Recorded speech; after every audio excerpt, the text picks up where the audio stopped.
Hey guys, it's your boy, Ballface8020, back again with another great commentary. Um, yeah, I've had this like really weird pain in the back, you mostly in the back right, but sometimes in the back left of my head, like more towards the neck, between like part where the neck meets the skull. So I hope I'm not dying. I was going to go to the doctor today, but I was feeling better this morning, and then it started hurting bad in the middle of the day. Right now, it's actually not that bad, but if you never hear from me again, it'll probably be because I died from whatever that is. So hopefully, I can make a doctor's appointment tomorrow. I also have been off chocolate for the last 3 days, and I just ate 4 chocolate brownies and 5 Oreos, so my heart feels like it's about to jump out of my chest. None of that has anything to do with this topic. Actually, it does. I think about it. Okay, it does because we're going to be talking about the afterlife. So I know nobody wants to watch these videos to hear me talk about like my own life. You want to hear about the subjects, but sometimes I like to do a little precursor. Um, the afterlife is something that's always interested me a lot. I think you can say that about everybody, but I think I've probably been more interested in it than most people. And you know, one thing that you know really when I made that suicide attempt, one thing that in kind of encouraged me to go that way was, because I'd already thought that yeah, I had a vague idea that something there would be something better waiting for me on the other side. Um, it was like around the same time, actually. It wasn't related that I got into the suicide stuff. That I also became very interested in the paranormal. Initially, I was interested in UFOs, but I eventually expanded to which by the way I think is nonsense now. I don't really buy any UFO shit. In fact, I'm not even going to make a video about it because I just to me it's just such obvious bullshit. The But I got really interested in the paranormal, and one of the paranormal things I was interested in were near death experiences. You could even say those are the most interesting because they actually make a difference. Like, what difference does it make if aliens are real or not? None. What difference does it make if people can actually move objects with their mind? None. What is that? How does that change anything? Everything's exactly the same. The afterlife, though, it kind of like has an impact. And it's a pretty big deal, right? Whether you continue to exist after you die or not. Um, and So but the thing is, even if you're not interested in the afterlife, I do think that of all paranormal, for lack of a better word, experiences, near death experiences are the most interesting. And like as in these are, if you want to say like some proof of, I don't like to use the word supernatural, so again we'll stick with paranormal, like a real paranormal thing that isn't just bullshit. I think your best piece of evidence would be near death experiences. I'm trying to think of something that I think is better, and I can't think of anything because there's a lot of things that looked promising, but then in the lab when they've been drilled down, they just haven't panned out. If you're interested, you can read about the Gansfield experiments, where it looked like they had something, but once you started doing proper controls, it stopped showing up. And it's frustrating because I think a lot of people think that either they themselves or other people have had experience like with these things and that seem to be real, and then there's never any way to really prove it. Actually, let me dial it back, and because I know I had mentioned this earlier. I think if you were going to make a case for the paranormal, the best thing you would have is astrology, particularly Vedic astrology. You guys can look up Jeffrey Armstrong's Michael Shermer thing, because that's the only example. The Jeffrey Armstrong Michael Shermer thing to this day is the only time I've ever seen some paranormal proponent or practitioner beat a skeptic at the skeptic's own game. I mean, the thing is, yeah, I mean, maybe it is all bullshit, but there's no question that Jeffrey Armstrong passed that test and he beat Michael Shermer there. Doesn't necessarily mean that there's something to astrology. However, from watching it, I was pretty convinced that there was, and from my own experiences, having I haven't ever been that impressed with Western astrological readings, but I've been very impressed with the three Hindu astrological readings I've had.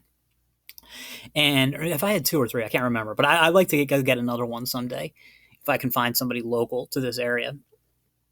So okay, that's the best. But the second best I would think are the near death experiences, just called NDEs. And I've examined them a lot, read a lot about them, and I've can't come to some conclusions. So the and the reason that I would ultimately lose interest in them and stop following them was because of just a realization that there's only so far we can go with this. There's only like there's always going to be too much ambiguity because I'm trying to think about where to start, but I think the best place to start is like you talking about like whether people are really seeing the afterlife or not. I actually don't really think that's that important because there's no way you could ever prove that one way or the other. Like because these people, even if these people were clinically dead, they didn't like really die. Like they're not really dead. Like even if you could bring somebody like who had been dissolved to ashes back somehow, even that person is still back alive. We would only know we would have to talk to somebody who was permanently dead to know what the afterlife was like, and we can't do that because they're permanently dead. They're not here to talk to us. And so so for that so to me that's kind of beyond the point. That's just like let's not even think about that because you're like whether it's really the afterlife or not. Let's not worry about that. um let's just agree that we'll never know. Okay, I think that's fair enough. And that's the only reasonable solution to stake. I mean, maybe we'll know when we're dead. But the what was more interesting though is what I always hear NDE proponents talk about, which is the veridical or vericidal. I'm just going to say veridical. I don't know if I'm pronouncing it right, but that means when these people are clinically dead, that is, there's no electroactivity in their brain, so they can't possibly be hearing or see everything. They see things and hear things that really happened, which they like in their out of body state, which there's no way they could have possibly known about. And here, like, we have tons of anecdotal evidence. We have so many stories. In fact, the reason I was thinking about this was because of a client of mine who was in a car wreck and a very bad one. He's fine now, although he'll never walk totally normally again, but he's fine. And the he his memory, now he was knocked unconscious immediately, but he says he does have a pretty good memory of the actual wreck. However, none from his point of view. His memory is of seeing exactly what happened from above and exactly what happened from behind and exactly what happened from in front of him. Now, things like this, I absolutely believe he has those images in his mind. However, is he actually, are those images real or are they images his brain made up? That's a little harder to tell. But the thing is, we all have stories like this. Maybe not us personally. I certainly don't. But we all know people who have stories like this, and we've heard stories like this. And it's just too much to believe that they're all making. It's just not a realist. It's just not real. Like even skeptics don't believe that they're making it up. They would say like, oh well, the dying brain makes this shit up, and they get confused. It's like, all right, whatever. But they're definitely having these things. However, it gets back. I mean, I think the most interesting question then is it just the brain making it up, or did in some out of body state did he actually witness this? And no amount of anecdotal stories is ever going to show that one way or the other. I mean, is never going to show that. It's never going to show that. What you would need is some type of lab test. Now, obviously, a lab test would be impossible, but theoretically, and I've heard this idea suggested before. I don't think it'll ever happen, and it shouldn't happen because it's stupid. But people have said stuff like, "What about like next to the operating table in the emergency heart unit, we have a we have a like a number that's written in big black marker on cardboard, but it's sealed off so nobody else in the room can see it unless you're at the top of the room. And people who are then, if they're really above their bodies, will be able to see that. And it's just like, well, you don't even need to do that, because I know we all know in our hearts that they wouldn't see it, you know, because you've got mystics, yogis, and stuff who can induce these types of experiences, these out of body experiences, and we'll talk about that later. And we know from testing them that they're unable to see these things, like unable to see numbers and stuff. Now, they might occasionally see something and hear something that turns out to be true, and you're like, how the fuck did that happen? That stuff happens, but it's just anecdotal. But as for like a verified thing where they actually said, like, you go out of your body now, tell me what number is in that other room that's sealed off in that other room, on that piece of paper on the floor, then they can never do it. They can't do it. And so I think we just need to accept that whatever's happening there, we're never going to get that. We're never going to get anything that concrete. And for a lot of skeptics, that's enough to just say, like, well, it's a totally material experience. People aren't really leaving their bodies. I'm not quite willing to go that far, but I think it is a legitimate point of view. Um, and as for what I think about the veridical incidents, like, when they say stuff like, "Oh, that actually is how we ended up doing the surgery, and that is what we said," I think for that, those stories, there's kind of two ways you could look at it. One is just, well, just because their brain wasn't showing any electrical activity, they actually could still hear stuff and pick things up. Well, I'm not a neurologist. My understanding of neurology is that that's impossible. Then again, how much do we really know about the brain? So even though I think that's unlikely, I'm not willing to totally dismiss it. I do agree it's reasonable. It's a reasonable objection. The other is them saying, like, well, it's a mixture of the brain guessing and after the fact, people putting things together from what they've heard and stuff like that. And I'm sure that explains some of the things. I'm not sure that's always what happens. I myself don't really have a lot of personal experience with this, other than this client of mine. Um, for the client of mine who, as far as I know, doesn't believe in any afterlife, isn't religious, do I think that he was like, his image that he has of the accident is really what happened, or do I think it's something that just his brain made up? Gun to my head, I think it's real. I think it was. I think it really it really is a really did somehow get an image of what happened, that he saw from, he, or at least somebody else saw from that upper angle or something, and it wasn't something that just his brain constructed. But I also, again, that's a gun to my head. I certainly wouldn't be shocked if it's the opposite. I'm not some like diehard believer in that.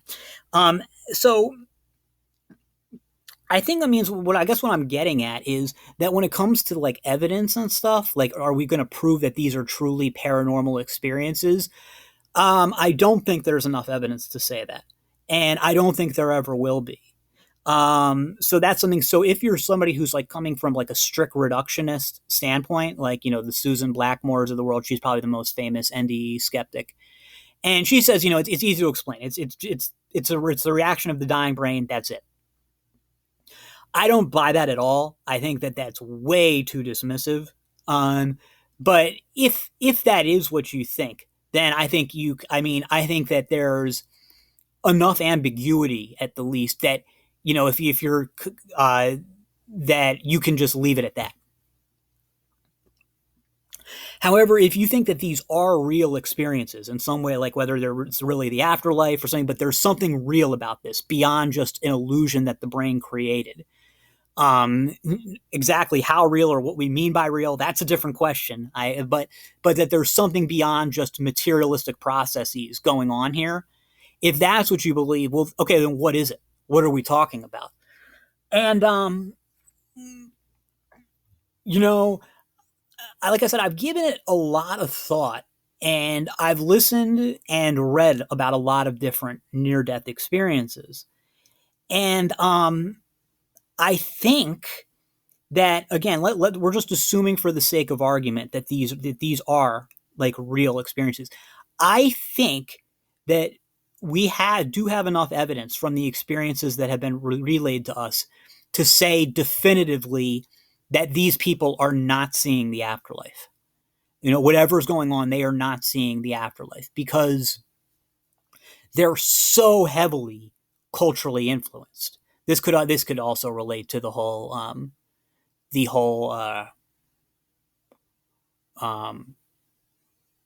this, if you were a skeptic, you could just say, oh well, the cultural influence and stuff like that.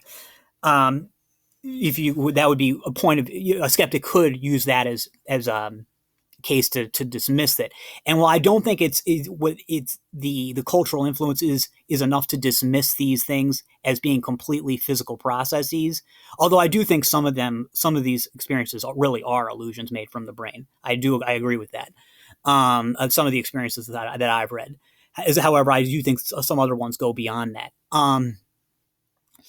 But I don't think it's so. I don't go as far as the skeptics. Although I agree, some of the experiences I've read are clearly hallucinations to me.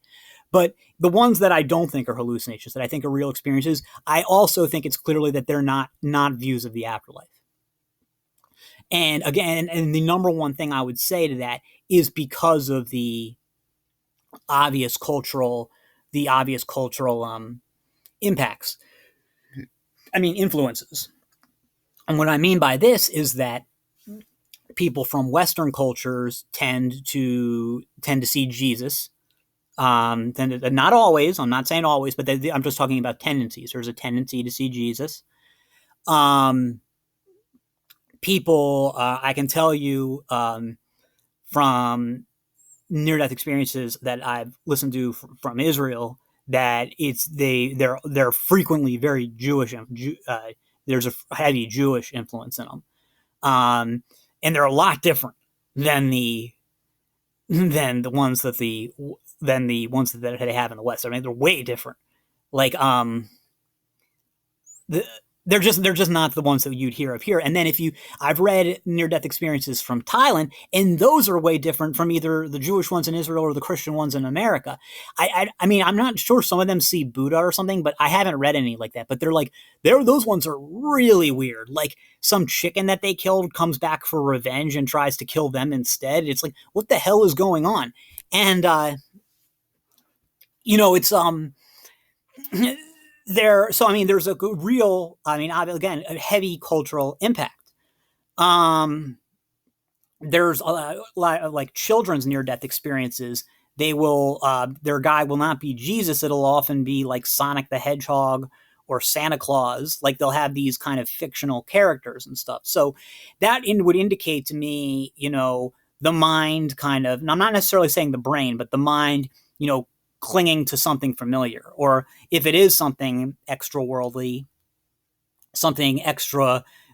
is going to you in a way that you'd be familiar with. Like a kid would like a cartoon character.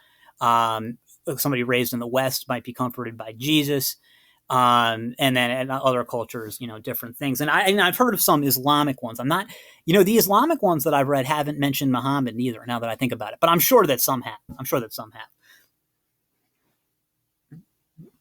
And the types of experiences they have are very different. It's very common, it seems like, in the Western NDEs for them to have this thing where they're into this, like, just like big, like, union of love with everybody or something. I don't know. And I'm not saying that doesn't happen in other ones, but it seems way less common. Like, for especially Islamic NDEs seem to have more like seeing people in hell and stuff. And I'm not saying that there aren't Western ones like that too. There are.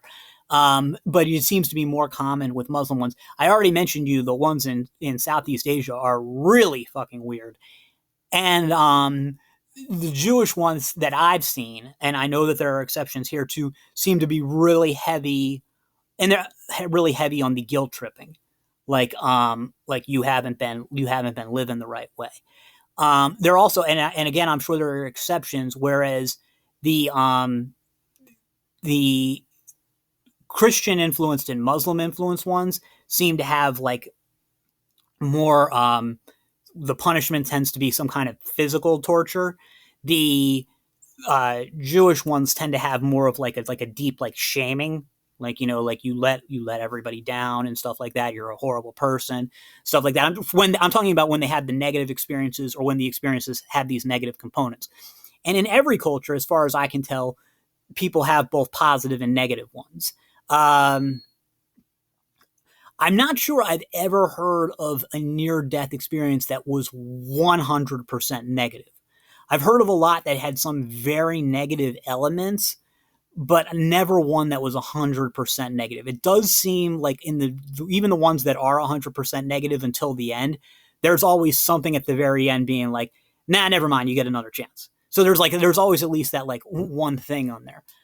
Um, one thing I wanted to say, more thing about it not really being a view of the afterlife, comes from I don't have the guy's name, but I've read about him. I've had seen him cited in two different places from NDE researchers.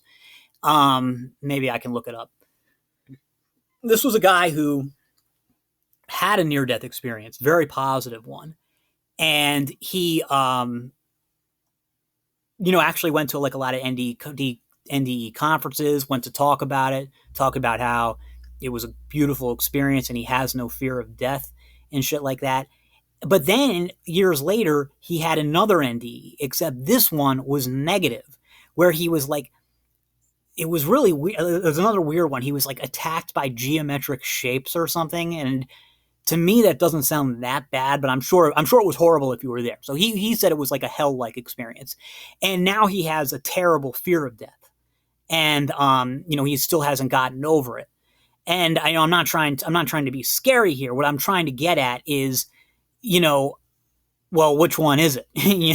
And I think that that's enough to say if you have the same person having two totally different experiences, that's enough to say that whatever's happening here, even if it's real, it's not some real afterlife. Unless it's just everybody's afterlife is A, totally different, and B, it's completely random, which seems unlikely. I guess it's possible though, right? We don't know. Um, so if there's not really the afterlife, but it still is real, which is my position, at least on most of them, well then what exactly is happening? And I really think it's no different than, shamanic or mystical experiences that people have been having since there have been people. If you really examine the near death experiences, they're really not any different than if you see shamans talk about their journeys, or there are meditators to Tibet. I don't know if in other traditions, but in Tibetan Buddhism, there are advanced Tibetan Buddhists that are able to induce near death experiences just through a deep meditative state.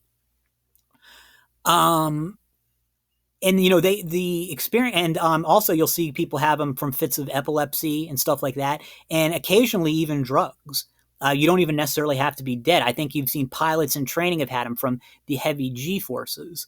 So really, I think the reason that we call them near death experiences is because death is the near death part is such a severe trauma that it's able to induce these experiences. But the experiences themselves have nothing to do with death or being near death.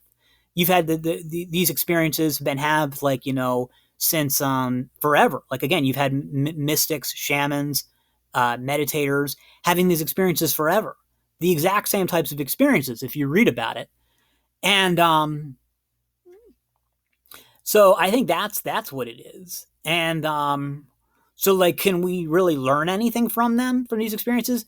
No, I don't think so. I really don't. And that's why I've kind of gotten away from that. I mean, I'm interested in NDEs only insofar as I'm interested in all near death experience, as I'm interested in mystical experiences. Um, but I'm not interested in near death experiences as in they can tell us anything at all about a potential afterlife, because I'm confident that they can't. I really am. I can't tell you if there's life after death or not. I can't tell you what it's like if it does exist. But I do think that I can tell you that near death experiences won't tell you shit. I mean, they'll tell you even less about it than I can. And maybe someday I have a near death experience myself, and I come on here and I tell you guys about it, and I say this is how it is, and you can bookmark this video and say like, no, Ballface 8020, you told us not to listen to you, and don't listen to me if I ever say something like that, because I really, you got to look at it dispassionately with all the data, and I think the data is clear that we don't know exactly what it is. I think there's enough to say that something's going on. Like Trump would say, something's going on. I don't know what. But there's also enough data to say that that something is not the afterlife. So that's what I think. That's all for now, and I'll see you in the next.